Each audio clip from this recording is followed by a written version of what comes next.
Here, back in the Fantasy Bar, week 7 on tap. 6 of my favorite plays ready for you to go on FanDuel and DraftKings, including my absolute favorite buy low right now in all of DFS. We've got a quarterback wide receiver pairing on the cheap. I'm eyeing up a run back on the other side for a little game stack, a tight end we can pay up for in a better matchup than you'd think, and a beast of the week I think absolutely crushes this week. Who are we talking about? Only one way to find out. It's time to belly up to the Fantasy Bar. Welcome in, guys. Week 7 edition Beers Daily Fantasy 6-pack. Good to be back in the Fantasy Bar, ready to go here with 6 of my favorite plays on FanDuel and DraftKings. Thank you, as always, for stopping by and checking out this week's video. Before we get into the plays, couple things. First thing, thumbs up button. That's the tip jar here on this free video and in the Fantasy Bar. Thank you very much for that.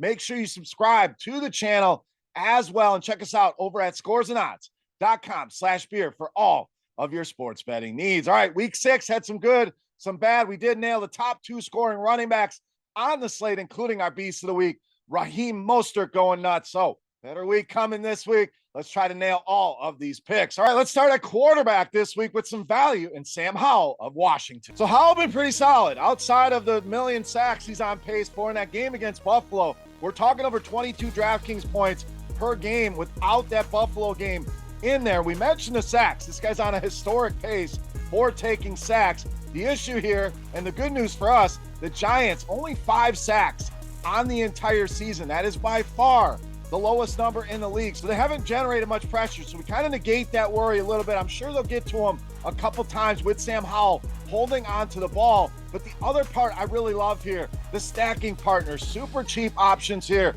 all over the board that you can go with Howell, save you some money, let you spend up elsewhere. Giants have struggled against quarterbacks, bottom half of the league in fantasy points allowed to this position. I know it's an ugly total game. Guess what? All of week 7 is ugly total games outside of maybe that Chiefs and Chargers game. So Sam Howell in a great spot here. Yes, the Giants look good against Buffalo, but short week here. I think Washington put some points on the board here. I think Sam Howell goes over 20 DraftKings points once again. All right, we like Sam Howell. Who do we want to pair him with? I'm rolling wide receiver, Terry McLaurin. So a lot of ways you could go here with Sam Howell, but my preferred pairing is Terry McLaurin, who's really been getting the targets here over the last 3 weeks. We're talking 26 targets, over 8 targets per game over that stretch. Giants have really struggled with the wide receiver position. We're talking bottom 10 in fantasy points allowed, 7 touchdowns already allowed to wide receivers as well. And Terry McLaurin yet to crack the end zone. So this is not going to be a Deontay Johnson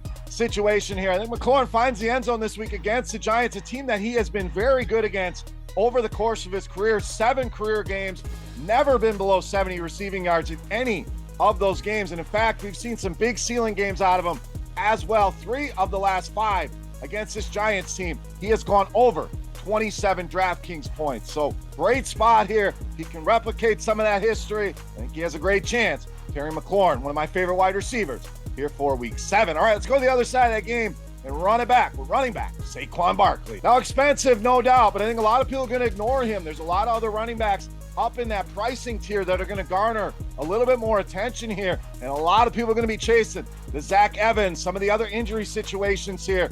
I think we lock in a guy like SAQUON Barkley, especially coming off 28 touches against Buffalo, coming off an injury. To see that many touches, certainly encouraging. Now, the numbers weren't great there, but 28 touches, I'll take that any day of the week. We'll find you more value. You can make it work. And ownership looks like it could be sub 10% here on SAQUON Barkley. Washington, not been good against the run. In fact, every single game this season, they've given up at least 100 yards on the ground. And over the last 3, we're talking 422 yards per game in total offense allowed. So this defense seemingly getting worse by the week here. Little mini game stack here for you on a game some others may ignore. All right, let's go to tight end next. Let's spend up a little bit on Mark Andrews of Baltimore. The Baltimore team I really had higher expectations for with Todd Monken coming in. Really haven't lived up to that. It's only a matter of time before they get it going here. But Andrews certainly starting to get rolling here as we get towards the middle of the season. 65 or more receiving yards now in each of the last 3 games. Detroit coming to town. We know that offense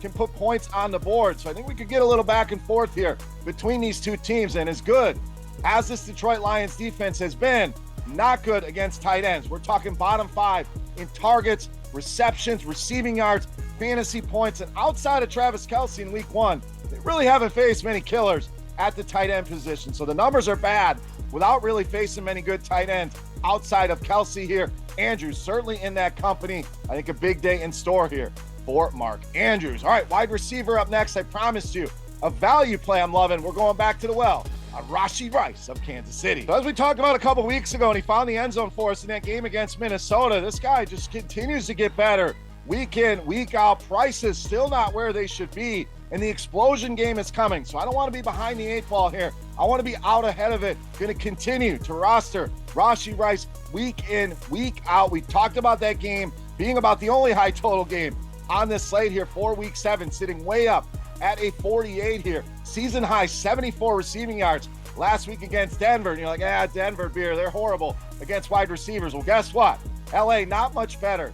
Most receiving yards per game to this position, have already given up 7 touchdowns to the wide receiver position. And we know RASHEE Rice right up there as the leader in red zone targets for the Kansas City Chiefs. And only the Seattle Seahawks have given up more fantasy points per game to this position. So this matchup is actually better than what he saw in that game against Denver. I think new career high, certainly possibility here, and I think he finds the end zone on the cheap. RASHEE Rice, my favorite value play for week 7. All right, it's time. Take a look at my favorite play for week 7. Before we do that, let's run it back on our Beast of the Week contest. Very easy to play. Click that thumbs up button and head to the comment section and guess fantasy points on DraftKings this week. For my Beast of the Week, whoever's got the closest guess, you got a shot to win a free month of RotoGrinders Premium NFL. Yes, I said free. And while you are down there, let's hear your Beast of the Week. Who's your top play on this week 7 slate? Sound off in that YouTube comment section. All right, let's wrap this baby up with my favorite play, you know him as the Beast of the Week. All right, Beast time. We owe you one more running back. Let's stay hot here. My favorite spot on this slate is the Seattle Seahawks at home against the Arizona Cardinals. That means we're rolling with Kenneth Walker III, this week's Beast of the Week. So touchdowns been coming in bunches for Walker. Now 6 rushing touchdowns over just the last 4 weeks alone. You know I love me big home favorite running backs. We get that here with Seattle and Kenneth Walker. And this guy absolutely tore up this Arizona team in his rookie season. 2 games against them, 23.5 carries, over 100 rushing yards, 3 rushing touchdowns in those 2 games, averaged 25 DraftKings points per game. And I don't know about you, I don't see many improvements on this Arizona defense, and it shows in the numbers. Bottom 5 in pretty much every category, rushing yards, rushing touchdowns, and they've allowed the 3rd most fantasy points to the running back position here. Kenneth Walker goes nuts here this week. I'm not only calling for a touchdown, 100 yards, we're going big with 2 touchdowns and over 150 yards on the ground. Those are the bold proclamations here. Kenneth Walker, easily my favorite play on the board in this week's Beast of the Week. All right, guys, let's do it for week 7 here in the Fantasy Bar. As always, any comments, questions, or feedback, hit me up in that comment section right below the video. Don't forget, fantasy points for Kenneth Walker on DraftKings for your shot at a free month of RotoGrinders Premium NFL. Check us out over at rotogrinders.com, scoresandodds.com, as well /beer. For rotogrinders.com, I am Beer saying salut.